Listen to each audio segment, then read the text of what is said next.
Welcome back to the Ed Morrissey Show podcast. Joining me, our good friend John Ondrasik, Five for Fighting, about ready to go out on tour. But we're going to talk a little bit about that. But what we're going to talk about is really the end of a 2-year mission for John to bring visibility to the hostages that were being held by Hamas. He's been working tirelessly in support of the families of the hostages and came to a somewhat bittersweet conclusion. Certainly great news for the 20 remaining living hostages. And I think great news for the region because this was not the ending that Hamas expected. It is, however, a possible way out of a 20-year morass that has been going on in Gaza ever since Ariel Sharon pulled out. Now, I know, John, you've been in contact with the hostage families. First off, I guess the first question is, what have you heard from them since the deal was made and since they returned? I don't know if you've heard anything since they've returned. It was only 24 hours ago or so.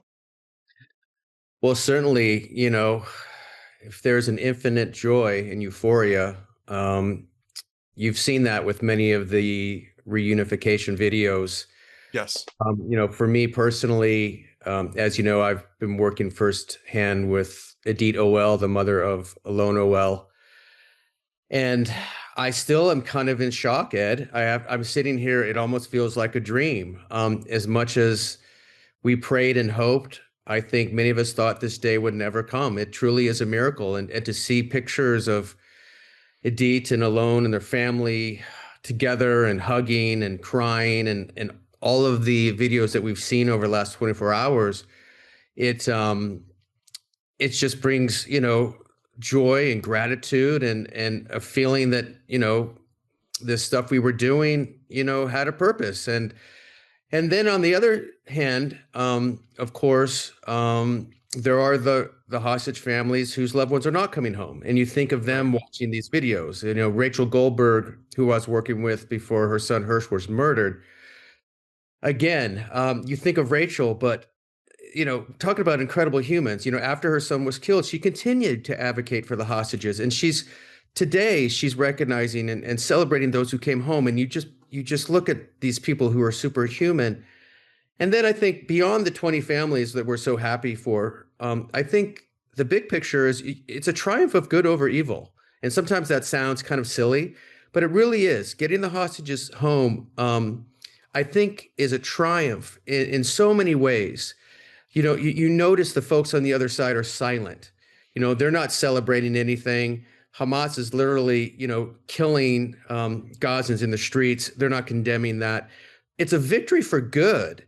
And I have to, recognize, President Trump and Marco Rubio and Jared Kushner and Steve Witkoff, who frankly I've been very critical of.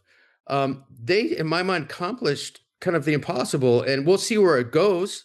As you said, we'll see where it goes.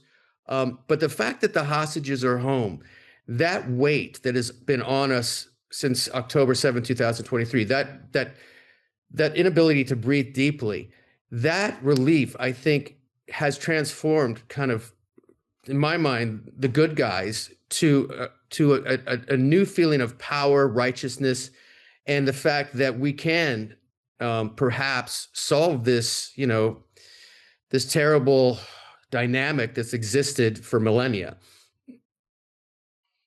One of the things that's happening right now, of course, is that Hamas is playing games with returning the bodies of the hostages that were murdered, either on the day of the massacre or while they were being held. I'm not surprised by that. It's the last little bit of leverage that they've got. Donald Trump just put out a pretty strong statement saying that he expects full compliance, and I'm paraphrasing. Donald Trump has his own way of putting things, as you know, John. But he's taking this, there's an impulse here, I think, for somebody who is, embracing this deal that he put together to sort of defend the deal, right? Yeah. To sort of minimize things that might happen in order to maintain credit. And to Trump's credit, he's not doing that. I forget exactly what he said. I updated my post with it a few minutes ago. But basically, it's that he expects full compliance. And Hamas initially only transferred 4 bodies. Israel said, well, that's fine. If that's all you're going to do, we're not moving. Right. And then suddenly they found four more. I have a feeling that this is going to be going on for days like this. The hostages families, it's so excruciating because they've been put through so much psychological torture by Hamas already. I mean, this is at some point you want this to end for their sake. And I know they're strong, but you've got a good sense of this.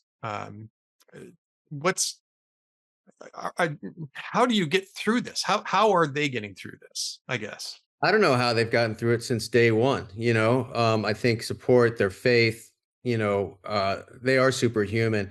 When it comes to the deceased bodies, I think, to be blunt, any that are female may not come out because yep. There's a reason that no female hostages came back alive, beyond the initial ones that were released in the early exchanges, because I think they don't want the world to know what they did to those women. And I also think some are probably gone or missing. Who knows?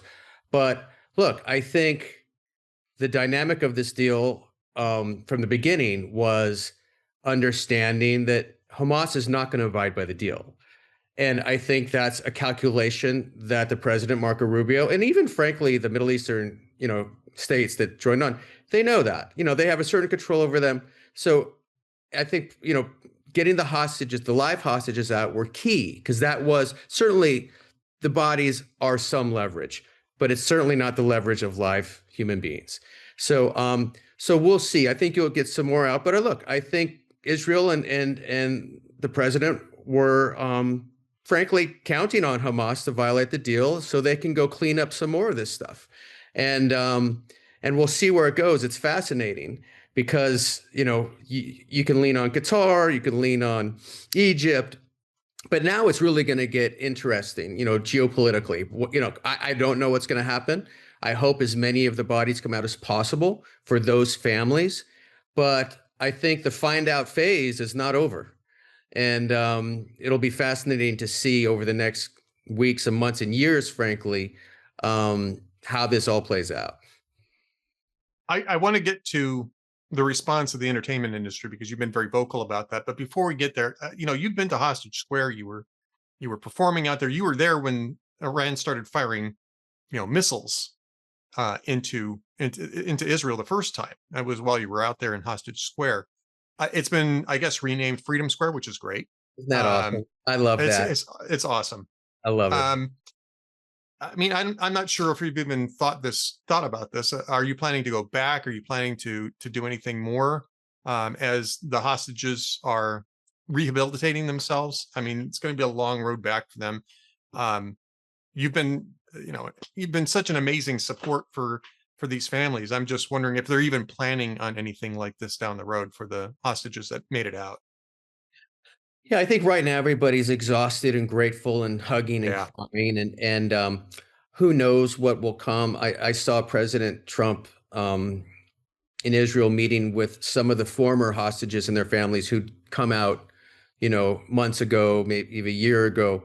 Yeah, again, if you look at the bodies of these men who've come out, obviously they've been starved. Who knows what they've gone through, what torture they've gone through. So certainly there's a lot of healing and reality that's going to come from the next, years. Tragically, you might have seen last week, one of the hostages that was released, I saw that, killed himself because he couldn't live with the fact that his girlfriend who was with him was murdered in front of him. So, there's a lot of healing mentally and physically that needs to come. Of course, for me, I'm happy to do whatever anybody wants. If I know you are. Yeah, if they would like me to, I would love to come over but I think for all of us, we're just kind of on standby. Whatever they'd like. The mission in some respects has been accomplished. And whatever comes out of that, we're just grateful that we have these images that are miraculous. And I think for me, that is all I need to see what we've all seen. And everybody, you Ed, many of my friends in Fox News, Mark Levin, A lot of, and you mentioned Hollywood. There's been a few: Deborah Messing, Patricia Heaton, David Schwimmer just texted me the other day. Me and Bialik. I think for all of us who've been kind of working for this moment that frankly we thought would never come, it's that alone is a gift, and we're just so grateful for that. And we just hope that the hostages and their families can heal and find their lives again, the best they can. I'm glad that you mentioned some of the celebrities that have stood up. There haven't been many, and some of them have been out. In fact, a lot of them have been outright antagonistic to Israel and choosing Hamas Yeah. in this particular instance. There's the blacklist that was put together. I know you've been very vocal about that. That's mainly the film industry, film and television industry. I haven't seen a lot of I haven't seen a lot of action from the music industry though either. And I know you've been critical about this over the last 2 years, but I think that in the last week, is it quite a week yet? Not quite a week. The last 5 days or so, since this agreement was put together, and since it became clear that the hostages were going to get out and get out alive, and that there was going to be a ceasefire, all the people who were demanding a ceasefire, and I know you've talked about this, suddenly are either quiet about the fact that there has been a ceasefire or are openly antagonistic towards the ceasefire. First off, what does that tell you about where this industry's at, the entertainment industry broadly, I guess you can say? And secondly, is there any hope that that people are going to actually reset their moral compass back into the proper direction here? Because it looks pretty bleak to me. God bless Mayim Bialik and David Schwimmer. And I'm sorry, I forget the other couple people that you met. Well, Patricia Heaton's been great, right? Should definitely not forget Patricia Heaton. But I mean, everybody else is either radio silent or actively antagonistic towards this, and it's discouraging to know that this is where the entertainment elite are. Yeah, certainly it's not just Hollywood and the music industry. It's basically everybody who's been screaming "Free Palestine" and calling for a ceasefire for the last 2 years, the Mark Ruffalo's to Rashida Tlaib. Yeah, their whole claim from the beginning is the welfare of Gazans. We care about Gazans. We care about children. Israel's committing genocide. And so in a sane world, if you really cared about Gazans, you'd be thrilled that there's a ceasefire and there's no war and no civilians are being killed. You would be thrilled that this nightmare is coming to an end, and you would be grateful for that. You'd also be incensed that the Gazans that you care about are now being executed as we speak by Hamas. Exactly. You would think that. So it just shows they're a fraud. It shows they're liars. It shows they're either useful idiots or evil, but it's the same result. And again, I don't think it's something you can recover from. I mean, the hostages being released, I think, really was a defining moment for the good guys versus the bad guys. If you can't celebrate 20 people who've been tortured in tunnels because it doesn't go with your narrative, you are soulless. So again, I think I do think there's no recovering from this from the music industry. Will it change? I don't think so, because it's really not even about Israel or religion. It's about wokeism, oppressors versus the oppressee. So they'll just move on to the next narrative. Climate change was theirs for a while, then it was Free Palestine. They'll find a new narrative. They'll continue to hate Trump. That's another reason why nobody's saying anything. They can't give anything to Trump. So again, I don't see much changing. I hope I'm wrong, but I think this philosophy and this worldview and this kind of cultist mentality is ingrained in that side of the world, and we have to fight that. The true battle starts now, because this has always been a culture war, and Israel always loses the culture war. They win the bullets war. So the war for the soul of our kids really starts now, and that's something that will take generations to decide. Well, I think you're right about this. And look, I was going to mention that, this is in part just a Trump derangement syndrome is what we like to call this, but just, this obsession with Trump as the be all and end all of people's lives is part of what's driving this. And I certainly recognize that, but it's not all of it, right? No. Because there was a lot of this that was going on before Trump got elected in November of last year. I mean, this war was underway for 13 months before that election took place. And we saw a lot of this during that period of time where everybody was saying, well, Israel is the problem. Hamas is representing the Palestinian people. They were being oppressed. And this was, we heard a lot about initially we heard a lot about the fact that Gaza was an open air prison. And then after the war really came to them, it's like, oh, look at all the destruction of all the beautiful things that were in Gaza. It's like, well, it's hard to, which one was it? An open air prison or was it a jewel of the Mediterranean? I mean, it certainly could be the latter. But it wasn't that. And it certainly wasn't an open air prison either. So I don't think I can chalk all this up to TDS. I mean, some of this is, I think, just an overt hostility. I really want to talk to you about this. I think it's just an overt hostility, not just to Jews. I think it's really a big part of it, but also to the idea of Western civilization existing and not even outside of its normal European/North American context, but just existing at all. And I think Israel is, what's a good way of putting it? Basically, that scapegoat isn't quite the right analogy here, quite the right term for it, but Israel is just the target because Israel is Western civilization in the middle of a region that just simply, it hasn't spread very much in recent centuries. And I think that that's part of it. I think this is a lot of self-loathing.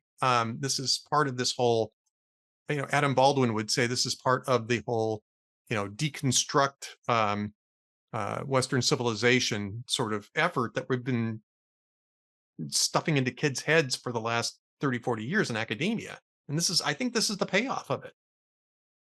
You're right. It's been going on for decades. Look, the people that hate Israel typically hate America.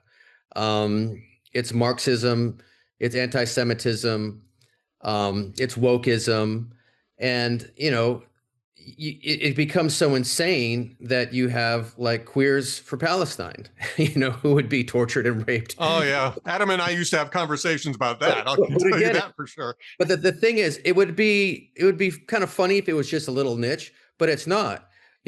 Kamala Harris would not meet with Netanyahu when he came here. Anthony Blinken said if Israel doesn't change their ways, they'll become indistinguishable from Hamas. Basically, a third of the Democratic Party on the Hill voted to stop sending weapons to Israel. So you're exactly right. Israel has to be the demon to the Middle East, because if they're not, then their people will look at their leaders in Egypt, in Saudi Arabia, in many of these states where the people live below the poverty line. So you have to have Israel to blame everything on, or their whole kind of system collapses. Now, we may be seeing a change in that with President Trump. There may be some leaders who understand we want a better life for our people. And just saying kill the Jews doesn't really help that. So we'll find out. But yeah, I agree with you. It really is, Israel and Hamas is kind of the focus. But again, and I told you this before, and I'll kind of end with this. When I was in Israel, I met with Natan Sharansky, and obviously the Russian refusenik. And I said to him, how do you feel about all this stuff? And he said, 20 years ago, somebody asked me, what's the greatest threat to Western civilization? And 20 years ago, Sharansky said, American academia. And so because he's lived through it. And if you look at Europe, if you look at what's happening in the UK and France, it really is a tipping point of, are they going to survive with the culture they've known since their inception? Literally putting in people in jail for memes. Basically allowing rampant anti-Semitism, propping up Islamic radical leaders with their cowardice. So again, I think we are on the tipping point. And that's why I said it's great to have the hostages home, but this this war for our kids is not over. And if we don't understand that, we'll lose. Absolutely. I want to ask you about another cause that's very near and dear to your heart, which is Ukraine. Yeah. Now that we've gotten this settled, now that Donald Trump has sort of, stomped the big American foot on this, I mean, does this help advance a solution for the war in Ukraine? I mean, and again, I know that you have plenty of contacts in that. You probably are getting information on this that is either not covered or just ignored. But right now, I mean, it kind of looks like Putin's doing the escalate to de-escalate strategy, which is basically his one strategy that he's got. And Donald Trump is matching it. He's talking about sending Tomahawks to Ukraine, and Tomahawks have a very long range. And, Russia's saying, well, we would consider that an act of war. And Trump is like, too bad. At the same time, they're trying to penetrate Western defenses with drones and airplanes. It's getting scary over there. Does this settlement here advance the cause of peace? And before you answer that, I'm going to add a second question here. This is like me playing White House briefing reporter, I guess. And the second part of it, or that scene from Back to School. I have only one question for Mr. Mellon in 27 parts. Putin actually was saying Donald Trump should have gotten, I don't think he said it exactly, but Donald Trump should have gotten the Nobel Prize, the Nobel Peace Prize. I mean, does it look like there may be some movement on that's related to what happened in Gaza? I've been thinking about that a lot. You know me very well, Ed. That's the two things I've been thinking about is, the hostages coming home and that joy and those who have not, and Ukraine. It was interesting that Russia actually signed off on this deal. Nobody really talks about it, but the fact that Russia even was consulted or had a voice in this Middle Eastern peace deal, I thought was fascinating. And I think that's Rubio working to find some kind of thread there. I think it's very positive for Ukraine. And for a simple reason, it gives Donald Trump, Marco Rubio, and America more stature, more leverage, good versus evil. I think it ostracizes the bad guy. We basically, look what's happened since October 7th. Iran has been neutered. We bombed their nuclear sites. Half of their generals and their nuclear scientists have been eliminated. Hezbollah is a share of itself, is a shred of what it used to be. Right. Hamas is basically a bunch of psychos kind of dying on the vine. You literally had the Middle East come together with Trump to end this war.